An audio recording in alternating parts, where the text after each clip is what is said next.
So it's the following day and we're gonna do the oil pump reseal of the O-ring and the RTV around it.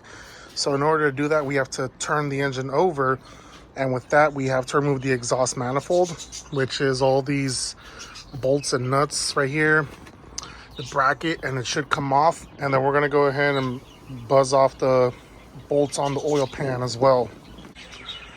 So I only rotated the engine just a tiny bit because I don't really need it completely turned over upside down, because I still want to look at this in an upward position. So at this point, I'm just going to go ahead and buzz off or zap out all these bolts and nuts, because I accidentally dropped this engine when I was pulling it out.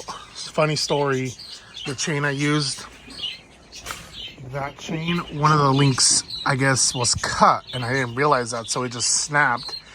And yeah, that took the most of the damage right there. That took the damage right here. So I did buy a new one, a new oil pan. It cost me about 30 bucks, so that's on its way. And regardless, we have the Feldpro oil pan gasket, the blue one that everyone swears that is the greatest thing ever. So we're gonna go ahead and take off this oil pan again, just all around. So let's go ahead and get that out. All right guys, let's get to it.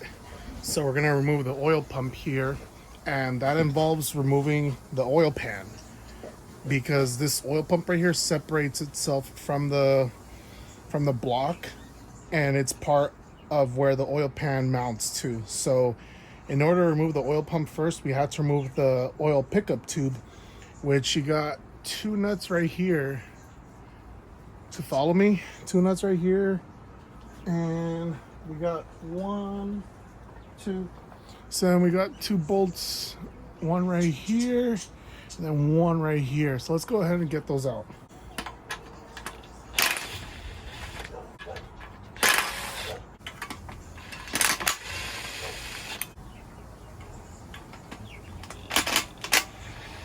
Be careful right here. It appears that there's a gasket. I don't want to mess with it because I actually didn't get the gasket for it. So I'm gonna leave that one alone. Check to see if you got any material in there. Doesn't really look like we got anything in there. It's just bubbles. So let's go ahead and set this aside. We don't need this right now. And now what we're gonna do is remove the oil pump, which looks like we have two 12 millimeters right here, 1 and 2. Let me bring you guys a little lower.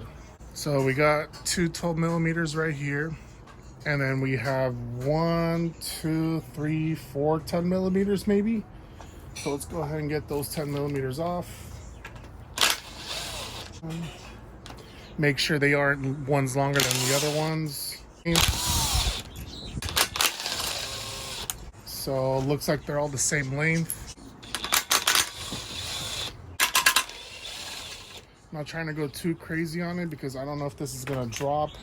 Remember, I don't want to buy another oil pump. So what I would do is try to find a spot where it's not making contact with like a mating surface or anything like that. Right here in this corner, it looks like I could probably shove a flathead in here and kind of pry on this.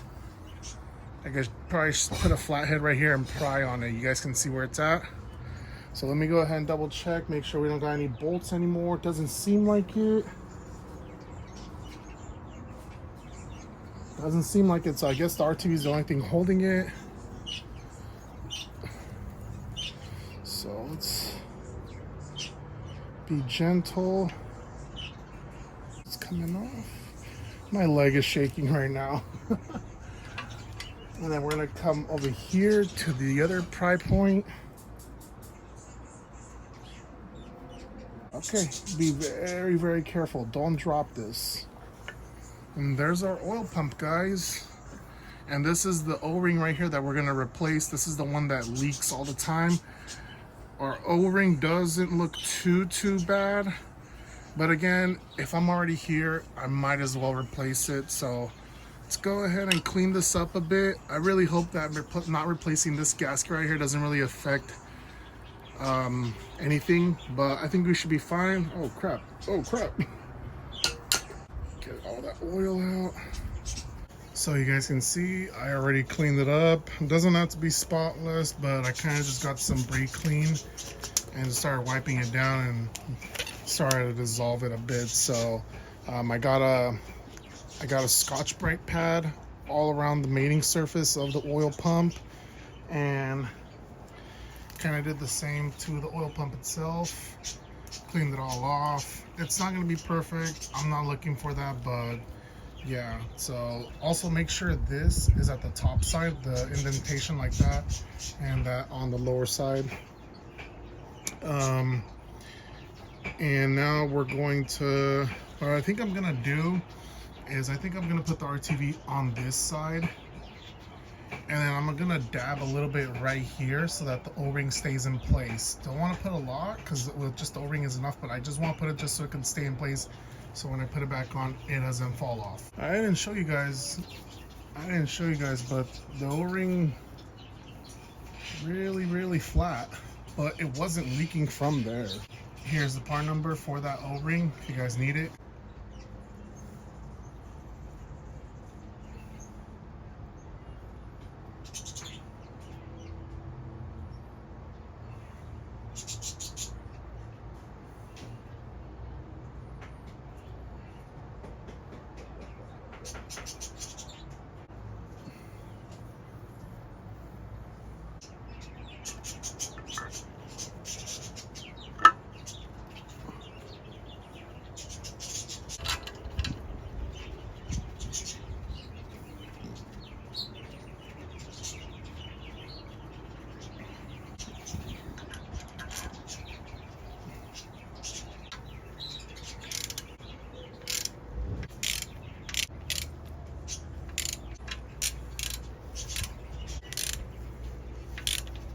Looking at this should kind of give us a general idea of about how much spewed over of the RTV. Doesn't look like it's much, so we're going to be okay with that. I'm going to go ahead and wipe off the residue. Same over here. You can kind of see not that much seeped out, so now what we're just going to do is just kind of wipe it off. We have to put RTV right here on this crack. And then we're gonna put again our TV right here on this crack. Hopefully you can focus. Yeah, so we're gonna put our TV on this crack right here. And that's pretty much how you do the oil pump O-ring right here. So now we're gonna do the crank seal. Yeah. I'm probably gonna get people telling me, why didn't you do that when it was off? It's fine, it's actually easier for me right here. So I have this seal puller from Harbor Freight. It's been pretty good with me for the 1ZZ and 2ZZ engines for the Toyotas. So we're gonna go ahead and use this to remove the crank seal and then the 2 camshaft seals. All you pretty much do is you kind of stab it right here on the inside, and then you kind of work your way out. So this is pretty much what I did. I was kind of just stabbing it right here, and I was able to eventually pick it up. I'm not actually stabbing the crank, I'm stabbing the gasket towards the inside. So I pick at it here, I stab it, and I move to the inside, and that's pretty much how I'm getting the seal out. You can kind of see it's already lifted up over here. That's pretty much it. So I kind of did this off camera, but I already installed the crank pulley seal and the 2 camshaft seals. So the part number for the crank pulley seal is this one right here. That's your part number 91212 PR3003. That's for the crank pulley, and then you need 2 for the crank or for the camshaft seals.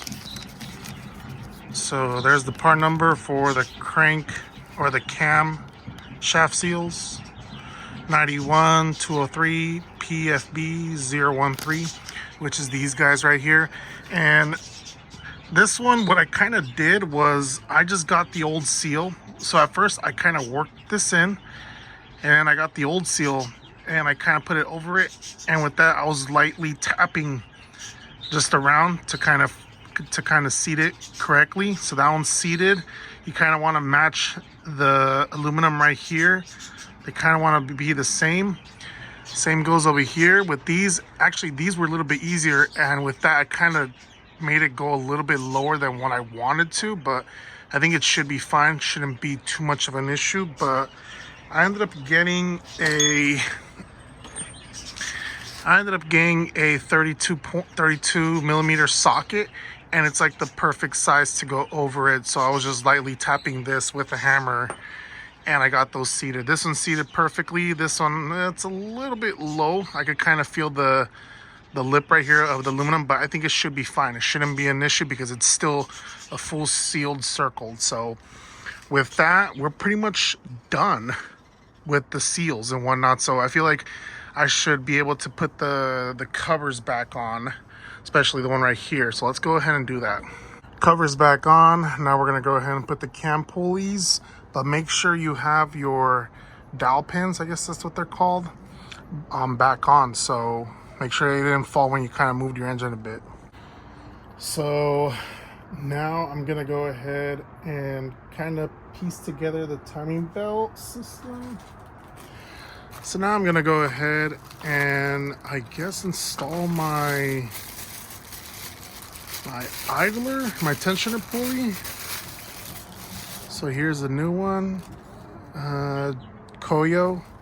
Says Koyo on it, just like our old one. And if you guys are wondering, again, it's J Tech, formerly sold as Koyo. Part number right there. That's all the information the box has to offer. Made in Japan. So I'm gonna go ahead and kind of just put it on. So one hole is bigger than the other one. This one's gonna be the spring one. So we're just gonna kind of just hang it around here. And here's our timing belt.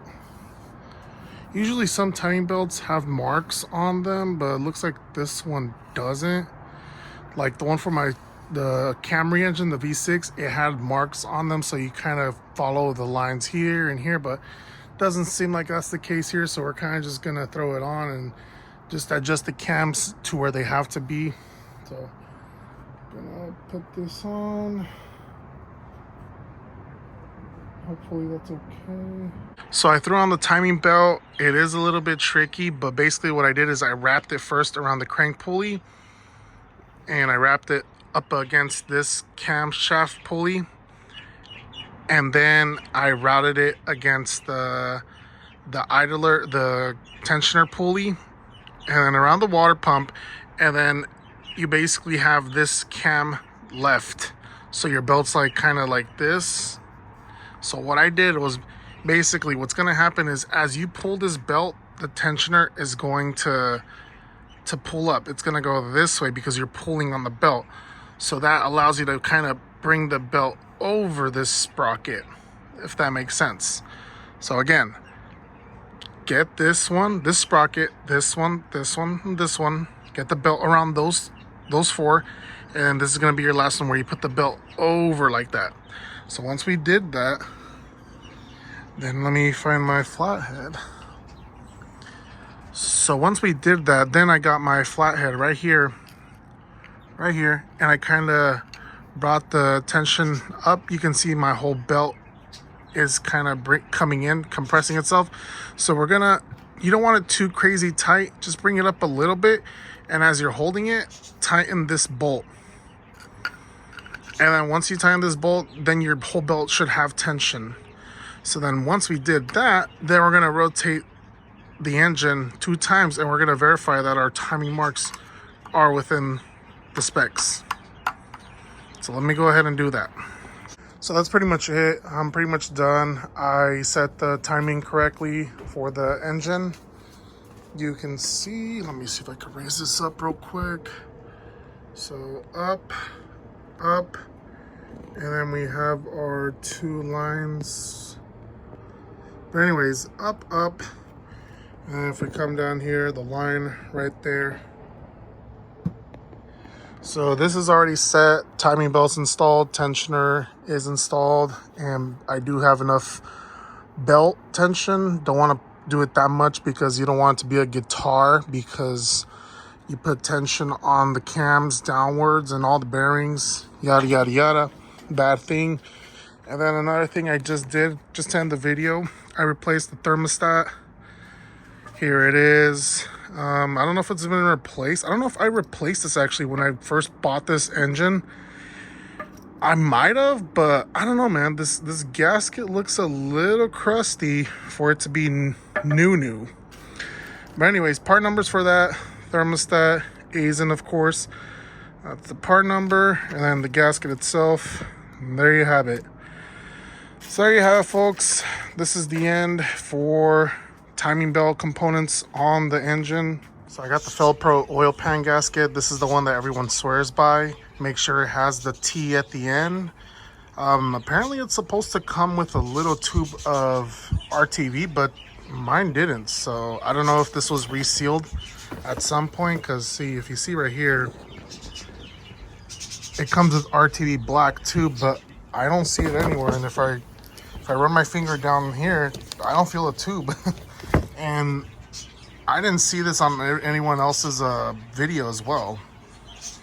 So I don't know. But regardless, it looks pretty good. It's the hard one. Make sure it has the T at the end. So we're gonna install that. And then my oil pan actually came in today, the new one. So yeah, this one's pretty good. It was only $30 on eBay. So let's just go ahead and slap it on. This is actually from an Integra, but everywhere on the internet said the Integra LS and the non-GSR one basically fits the CRV, because I guess the GSR one has another tray right here, if I'm not mistaken, or I don't know, guess a baffle, whatever you want to call it. But we're not using that type. We're going to use this one.